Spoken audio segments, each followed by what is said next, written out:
Now, so the Supreme Court rules to overturn Roe versus Wade, allowing states to ban abortion. But the question is this from a religious standpoint or a law standpoint? See, if religion played a key in any of the judges' votes, right, it's a biased vote, right?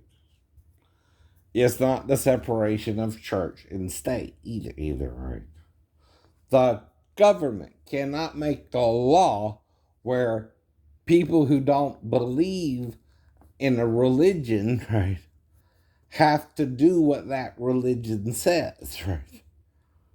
If you're basing it on religion and not simple medical facts, right? You're changing it to suit your religion and not the law. If Roe versus Wade, right, is the law, it's not religiously based, right? But what you're doing as a judge can be biased if it's religiously based, right? You don't have the constitutional right to do that, right? It's unconstitutional. Period. It's not your choice if a woman aborts a baby or not, right? It's hers, right?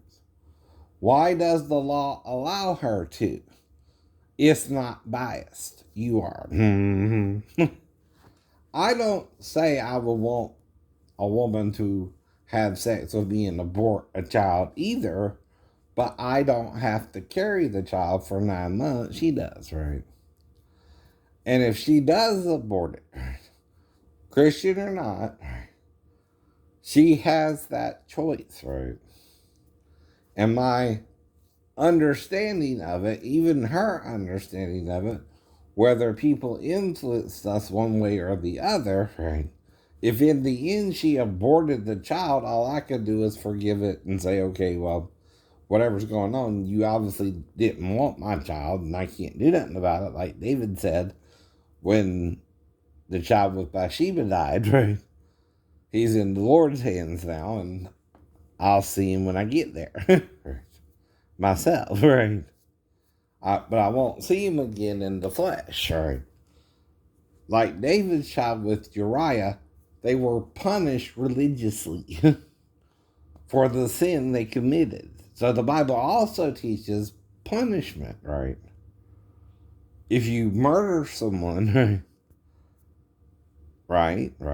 He murdered Uriah. No, right? That child would have to be raised up knowing there's something odd in his family, right? So the Lord took him after 7 days, right? Now, we don't know why he died, right?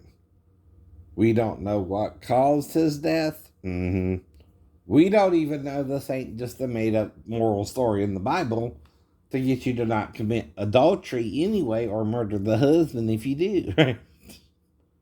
Like Jesus and the woman caught in the act of adultery, though he's supposed to stone her if he's her husband, right? He don't have a say so if she's not his wife. either. Only the husband, like Joseph and Mary, can determine to either put her away privately, publicly, or marry her still. And whatever Joseph did there was his own personal religious choice, right? But it's still religious, right? He let Mary keep the baby. He married her and did not know her till after she brought forth the child, right? And her firstborn son was called Jesus, right? Now, why are there slightly differences between Matthew and Luke? Because one person might hear some points differently than the other person, right? Matthew and Luke are still two different witnesses. But Luke also did not say that Christ didn't do all that was fulfilled of him either, right? He did do all that was fulfilled of him, right? including if he went into Egypt, stayed there for 2 years. Herod tried to kill the children under 2 years, because that's the time the star appeared in the sky. I know. So you would assume he was born 2 years ago, right? If you're Herod.